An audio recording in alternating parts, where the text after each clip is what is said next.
बच्चों, आज हम लोग देखेंगे डोमेन और रेंज से रिलेटेड कुछ और क्वेश्चंस। ठीक है, उसके बाद जो अगला लेक्चर आपका होगा वो क्या होगा, वो किस पे होगा, टाइप ऑफ फंक्शन। ठीक है ना। और टाइप ऑफ फंक्शन वाला वीडियो देखना जरूर मतलब मत भूलिएगा बिल्कुल। अगर वो आप भूल गए ना, स्किप कर दिए तो बहुत सारी इंपॉर्टेंट चीज़ें आपकी छूट जाएंगी। ठीक है, आज हम लोग कुछ क्वेश्चन देखेंगे, इसमें हम डोमेन और रेंज निकालेंगे। ठीक, तो स्टार्ट करते हैं। सबसे पहला क्वेश्चन, ये क्वेश्चन जो है आपको आर.डी. शर्मा में मिलेगा, कुछ क्वेश्चन एनसीईआरटी के हैं। ठीक है, चलिए देखते हैं। पहला क्वेश्चन क्या है, पहला क्वेश्चन है f(x) बराबर 1/√x² - 1। ठीक है, इसका आपको क्या निकालना है, डोमेन निकालना है। क्या निकालना है, डोमेन। तो आपको बताया गया था कि डोमेन का मतलब क्या होता था। डोमेन के बारे में मैंने आपको बहुत अच्छे से बताया है कि डोमेन का मतलब होता है कि x की जगह पे हम क्या क्या पुट कर सकते हैं। ठीक है, मतलब x की ऐसी वैल्यू जिसपे वो फंक्शन क्या हो, डिफाइन हो। ठीक है, मतलब ये जो फंक्शन दिया हुआ है f(x) = 1/√x² - 1, उसके लिए कौन सा डोमेन क्या होगा, सेटिस्फाई होगा। ठीक है ना। तो हम देखते हैं, इसमें आपको दिख रहा होगा कि ये अपॉन में लिखा है, और मैं आपको बताया कि न्यूमरेटर और डिनोमिनेटर में जब भी चीज़ें लिखी होंगी तो डिनोमिनेटर वाली चीज़ क्या होनी चाहिए, डिनोमिनेटर वाली चीज़ कभी भी 0 के बराबर नहीं होनी चाहिए। ठीक है, और रूट भी लगा है साथ साथ में, तो आपको पता है कि रूट के अंदर अगर नेगेटिव आ जाएगा, ठीक है, नेगेटिव वैल्यू आ जाएगी तो ये आपका कैसा हो जाएगा, इमेजिनरी नंबर हो जाएगा। कैसा, इमेजिनरी नंबर। ठीक है, और आपको चाहिए कैसा, रियल। क्यों, क्योंकि आपको पहले ही बताया गया था कि जो आप फंक्शन पढ़ते हो यहाँ पे वो कैसा है, रियल फंक्शन है, और रियल फंक्शन का डोमेन जो होगा वो रियल फंक्शन का ही सबसेट होगा। ठीक है, रियल नंबर का ही सबसेट होगा। ठीक, और जो आपका रेंज होगा वो भी रियल नंबर का सबसेट होगा। तो चलिए देखते हैं, यहाँ होना क्या चाहिए, होना ये चाहिए कि x² - 1 ग्रेटर देन और equal to not equal to 0, sorry greater than 0 होना चाहिए। मतलब क्या कि x² जो हो -1 वो ग्रेटर देन 0 हो। ठीक है, और नॉट इक्वल टू 0 का मतलब हो गया कि नॉट इक्वल टू मैंने हटा दिया, सॉरी इक्वल टू वाला सिंबल हमने हटा दिया यहाँ से। ठीक, मतलब क्या होना चाहिए, कुल मिला के ग्रेटर देन 0 होना चाहिए। ठीक, उसके बाद चलिए देखते हैं, इसको सॉल्व करते हैं इस इनइक्वालिटी को। तो x² a² - b² का फार्मूला लगाएंगे तो ये हो जाएगा a + b और a - b। अब मैंने आपको बताया था वेव कर्व मेथड, ठीक है ना, या वेवी कर्व मेथड के लोग बोलते हैं इसको। आप जैसा भी मुंह टेढ़ा करके आप उसे वेवी कर्व मेथड, ठीक है, आप जैसा आपको अच्छा लगे। ठीक, मैं बोला था इस पे ऐसे पॉइंट्स को हम पहले लिखते हैं जिस पे ये वैल्यू क्या हो जाती है, 0। ठीक है, तो वो कौन कौन सी होगी आपकी, -1 और +1। ठीक, उसके बाद हम दोनों साइड, तीनों साइड, जितने भी साइड दिख रहे हैं सबकी एक एक पॉइंट रख करके चेक करते हैं कि हमारी वैल्यू कौन सी आ रही है और कौन सा चाहिए हमको। ठीक है, तो यहाँ पे जब आप -1 से छोटा रखोगे तो -1 से छोटा क्या रख सकते हो, -2। तो -2 रखोगे तो -2 और +1 कितना हो जाएगा, -1, और ये -2, और यहाँ पे अगर आप -2 रखते हो, -2 + 1, उसके बाद यहाँ पे आप रखते हो -2 - 1, तो ये नेगेटिव आएगा और ये भी नेगेटिव आ रहा है। ठीक है, दोनों नेगेटिव नेगेटिव मिलके क्या बन जाएंगे, पॉजिटिव। मतलब इधर वाली वैल्यू रखने पे क्या आ रही है आपकी, पॉजिटिव आ रही है फंक्शन की वैल्यू। ठीक है, फिर -1 से 1 के बीच में रख लीजिए आप। तो -1 से 1 के बीच में जब आप रखोगे तो क्या रख सकते हो, 0। आपको पता है कि बहुत ही प्यारी वैल्यू होती है 0, जो -1 और 1 के बीच में पाई जाती है। ठीक है ना, ठीक है भाई, 0 रखोगे तो 0 + 1 क्या होगा, 1 होगा। 0 में से 1 जाएगा, नेगेटिव, मतलब नेगेटिव और पॉजिटिव मिलकर नेगेटिव बनेगा। मतलब ये क्या आ रहा है, इसके बीच की वैल्यू नेगेटिव। 1 से ज़्यादा रख के देख लो, 1 से ज़्यादा रखोगे यहाँ 2 रख सकते हो, 2 और 1 कितना हो जाएगा, 3। 2 में से 1 जाएगा 1। ठीक है, तो 3 और 1 का मल्टीप्लाई करोगे तो पॉजिटिव वैल्यू आएगी, मतलब ये भी क्या होगा आपका, पॉजिटिव होगा। ठीक है, हमको चाहिए आंसर कैसा, पॉजिटिव चाहिए ना। ठीक, तो हम देखेंगे कि कहाँ कहाँ पे पॉजिटिव है हमारा फंक्शन, एक इधर और एक इस तरफ। ठीक है ना, तो आपका आंसर क्या होगा, x इज एलिमेंट ऑफ -∞ से लेकर के -1 यूनियन 1 से लेकर के इन्फिनिट। ठीक, अब आपकी नजर एकदम गड़ जानी चाहिए क्या कि सर आप गलत लिखे हो, कहाँ गलत लिखे हैं सर। ये जो ब्रैकेट लगाया ना सर, ये ओपन इंटरवल लगेगा। क्यों, क्योंकि अगर मैं क्लोज इंटरवल लगा देता मतलब मैं -1 और 1 को भी इंक्लूड कर रहा हूँ आंसर में, और आपको पता है कि अगर मैं -1 1 इंक्लूड करूंगा तो वैल्यू इसकी 0 के बराबर हो जाएगी, जो नहीं होनी चाहिए। ठीक है, तो हमारा आंसर क्या हो जाएगा, हमारा आंसर हो जाएगा ये। समझ में आया। ठीक है, ये आपका था फर्स्ट क्वेश्चन। ठीक है, सेकंड क्वेश्चन हम देखते हैं। सेकंड क्वेश्चन में क्या होगा आपका, सेकंड क्वेश्चन हम देखते हैं।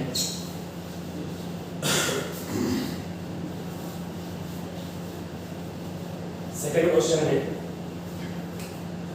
क्वेश्चन में डोमेन निकालना है। तो क्या हो जाएगा x minus two sorry x minus two minus x, ठीक है। इसमें हमको क्या निकालना है, डोमेन निकालना है। तो यहाँ देखो ऊपर वाली वैल्यू से तो हमको कोई लेना देना नहीं है, ठीक है ना।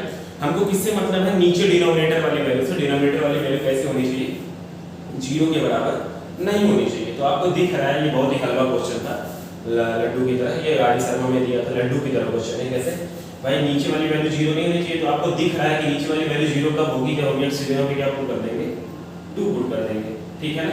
ठीक, तो x पे 2 पुट करने पे अगर 0 आ रहा है तो आपको पता चल गया कि सर डोमेन जो होगा वो पूरा रियल नंबर होगा। लेकिन क्या नहीं होना चाहिए, 2 नहीं होना चाहिए। तो 2 को आप क्या कर दो, यहाँ से हटा दो, एलिमिनेट कर दो, ठीक है। आप रियल नंबर के सेट से 2 को हटा दो तो वो इसका क्या बन जाएगा, डोमेन बन जाएगा।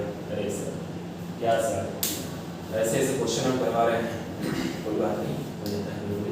अगला क्वेश्चन देखिए थर्ड, fx बराबर 2x minus 1 upon x square minus 9, ठीक है।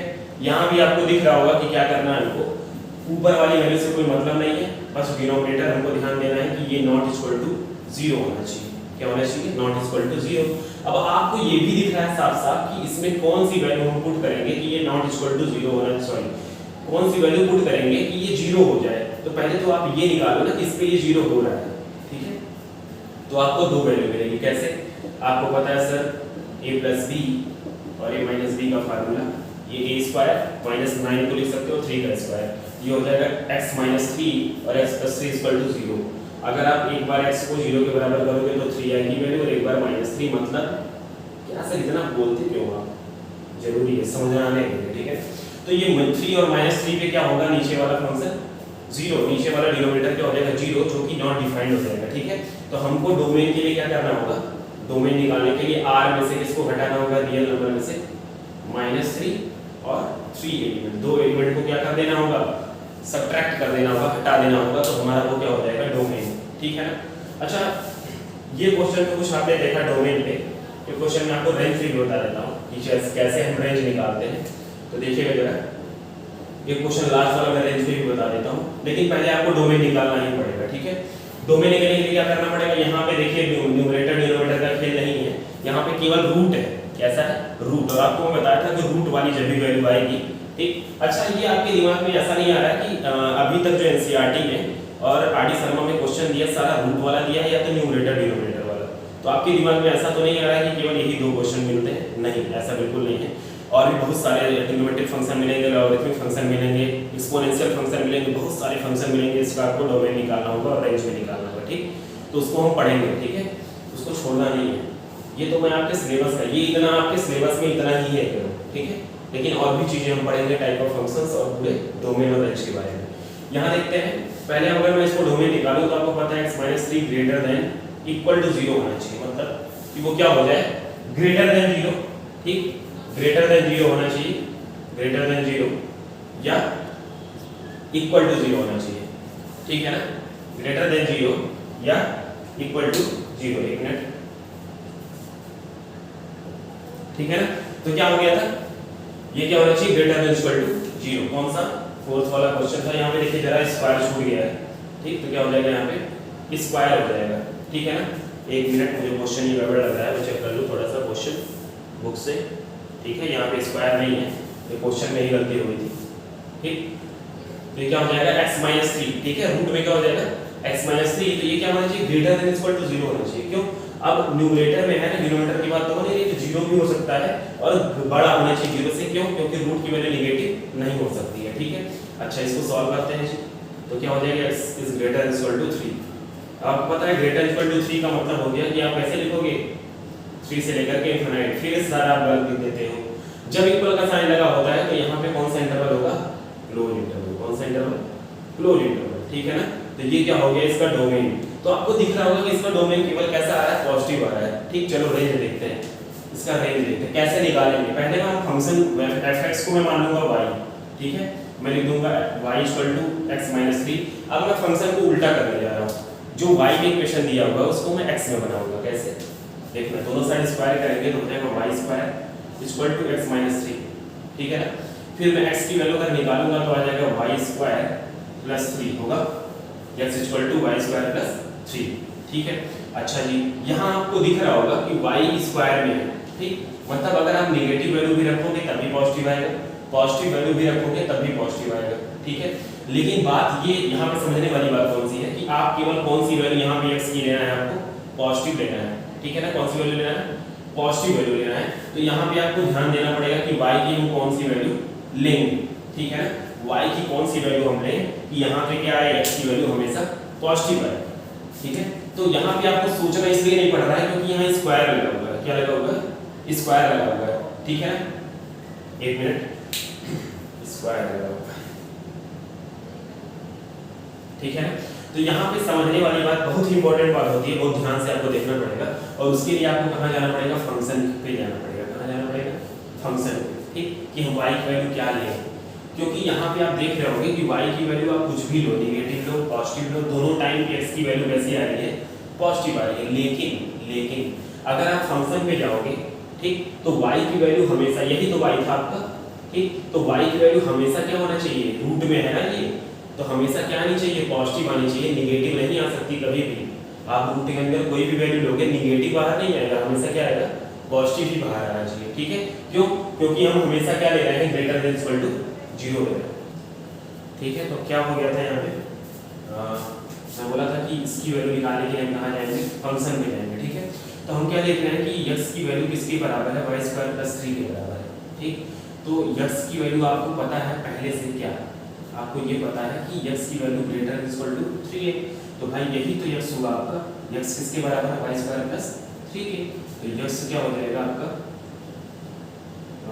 x की वैल्यू 3 से ग्रेटर इक्वल टू, तो ये भी क्या हो जाएगा, y square plus 3 is greater equal to 3 हो जाएगा, हो जाएगा क्या, हो जाएगा, ठीक। तो यहाँ पे क्या हो जाएगा, 3 से 3 कैंसिल, तो y square is greater equal to 0, तो y is greater equal to 0, ठीक है ना। और इक्वल का भी सिंबल लगा हुआ है, मतलब इसका आंसर क्या आ जाएगा, रेंज इसका क्या आ जाएगा, 0 से लेकर के इनफाइनाइट, क्या आ जाएगा, 0 से लेके इनफाइनाइट, ठीक है ना। यहाँ पे कई बच्चों के दिमाग में ऐसा आ रहा होगा कि अगर y की वैल्यू नेगेटिव लेते हैं, ठीक है, यहाँ तो y की वैल्यू पॉजिटिव लिया गया है, कि y की वैल्यू यहाँ पे नेगेटिव ले ले तब भी x क्या आना चाहिए, पॉजिटिव आना चाहिए, ठीक है। तो इस डाउट को मैं आपके सॉल्व करूंगा अगले लेक्चर, ठीक है। बाकी ये आपका आंसर है, ठीक। अगले लेक्चर में कैसे सॉल्व करूंगा, कुछ रूट के बारे में कुछ आपको मैं बहुत ही इंपॉर्टेंट इन्फॉर्मेशन दूंगा उसमें, ठीक है ना। रूट के बारे में बहुत ही इंपॉर्टेंट, और हो सकता है कि आपका पूरा कॉन्सेप्ट अभी तक का हिल जाए, ठीक है ना। तो बहुत जरूरी है, अगला लेक्चर देखना, ठीक है बच्चों। बहुत बहुत धन्यवाद आपका, थैंक यू।